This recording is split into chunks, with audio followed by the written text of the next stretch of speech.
ఏపీలో ఇటీవల వెలుగు చూపినటువంటి లాకప్ డెత్ ఆరోపణలు, అదేవిధంగా పోలీసుల వేధింపుల కారణంగా జరిగినటువంటి మరణాల ఘటనల మీద జగన్మోహన్ రెడ్డి గారు స్పందించడం జరిగింది. సోషల్ మీడియాలో ఎక్స్ వేదికగా ఆయన చేసినటువంటి వ్యాఖ్యలు ఇప్పుడు రాష్ట్ర రాజకీయాల్లో మరోసారి చర్చాంశంగా మారడం జరిగింది. రాష్ట్రంలో చట్టబద్ధమైనటువంటి పాలనా స్థానంలో భయానక వాతావరణం నెలకొంది. కృష్ణలంకకు చెందినటువంటి గాదె సాయికృష్ణ పోలీసుల అదుపులో మరణించారన్న ఆరోపణలు, తర్వాత అతని మృతదేహాన్ని రహస్యంగా దహనం చేశారన్న విమర్శలు ప్రజలను కలవరపరుస్తున్నాయి.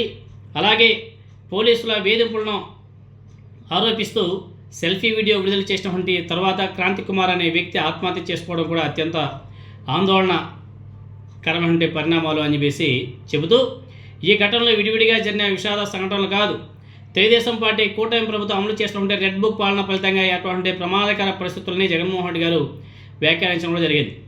పోలీసులు భారత రాజ్యాంగం ప్రకారం పనిచేస్తున్నారా, లేకపోతే రాజకీయ ఆదేశాల మేరకు పనిచేస్తున్నారా అనే ప్రశ్నలు కూడా ప్రజల్లో తలెత్తుతున్నాయి. రెడ్ బుక్ రాజ్యాంగం ఏపీలో బాగా అమలు చేస్తున్నారు. రెడ్ బుక్ రాజకీయాల వల్ల పోలీస్ వ్యవస్థలో జవాబుదారీతనం తగ్గిపోయి రాజకీయ కక్ష సాధింపులకు ప్రాధాన్యం పెరిగిపోయింది. మొదట రాజకీయ ప్రత్యర్థులు ఎవరైతే ఉంటారో వాళ్ళని టార్గెట్ చేసుకుని, తర్వాత సోషల్ మీడియా కార్యకర్తలని, జర్నలిస్టులు, మేధావులు లక్ష్యంగా చేసుకుని ఈ ధోరణి ఇప్పుడు సామాన్య ప్రజల వరకు విస్తరిస్తుంది అని చెప్పేసి కూడా జగన్మోహన్ రెడ్డి గారు చాలా సీరియస్గా ప్రస్తావించడం జరిగింది, ప్రశ్నించడం జరిగింది. గాదె సాయికృష్ణ తల్లి ఇప్పటికీ తన కుమారుడి మరణం మీద సమాధానాల కోసం ఎదురు చూస్తుంది. కనీసం అతని అస్థికలైనా సరే అప్పగించాలని చెప్పేసి అధికారులను కోరుతున్న పరిస్థితి రాష్ట్ర చరిత్రలో ఎన్నడూ కూడా లేదు.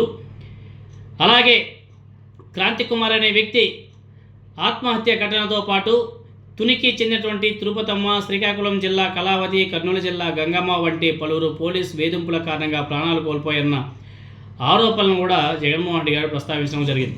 ఇలాంటి ఘటనలు పదే పదే చోటు చేసుకోవడం ఆంధ్రప్రదేశ్లో యాదృచ్ఛికం కాదు. రాష్ట్రంలో ఒక ఆందోళనకరమైన ధోరణి పెరుగుతుందన్న సంకేతాలు చాలా స్పష్టంగా కనబడుతున్నాయి. ప్రతిపక్ష కార్యకర్తల మీద చిన్న చిన్న ఆరోపణలకే అవమానకర చర్యలు కూడా తీసుకుంటున్నారు. మరోవైపు ఫిర్యాదులు చేసిన వారిని పోలీసులు పట్టించుకోవడం లేదు.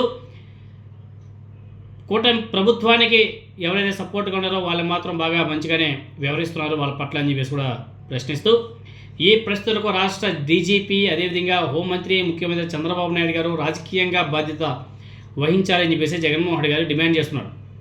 ఏపీకి అవసరమైనది రెడ్ బుక్ పాలన కాదు, డాక్టర్ బిఆర్ అంబేద్కర్ గారు రూపొందించినటువంటి రాజ్యాంగ స్ఫూర్తితో నడిచే పాలన కావాలి అని చెప్పేసి ప్రస్తావిస్తూ, న్యాయం ఉండాల్సిన చోట భయం, చట్టం ఉండాల్సిన చోట అధికారం, రాజ్యం మేలితే ప్రజాస్వామ్యమే బలవుతుంది అని చెప్పేసి ట్వీట్ చేయడం రాష్ట్రంలో ప్రజాస్వామ్య పరిస్థితుల మీద చర్చించాల్సిన ఆవశ్యకతను తెలుపుతుందని చెప్పేసి కూడా జగన్మోహన్ రెడ్డి గారు అభిప్రాయపడుతూ ట్వీట్లో చాలా సుదీర్ఘంగా కూటమి ప్రభుత్వాన్ని ప్రశ్నించడం కూడా జరిగింది.